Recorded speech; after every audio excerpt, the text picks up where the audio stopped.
মুকেশ আম্বানি হুয়া বিয়া দিয়া বিকারি বনি গেছে।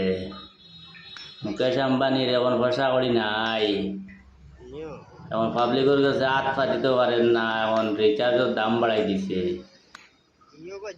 এখন ও চাটনি বানানি ওর সিম দিয়া মুকেশ আম্বানির বাড়ি এখন যেইন যাইবা সিমর চাটনি খাইয়া আইবাই। খেয়ে গেছলাই বিয়ার কিতা দিয়ে খাইলাই ও বানানি ওর চাটনি লগে ফুরাইমু সুটকি আর সিমর চাটনি আর সুটকি দিয়াই রে টেস্ট। চাটনি খাবেন নাকি? জিও সিমের চাটনি বনছে, বিনা লবণ, বিনা মরিচ, সিমের চাটনি খাবেন নাকি?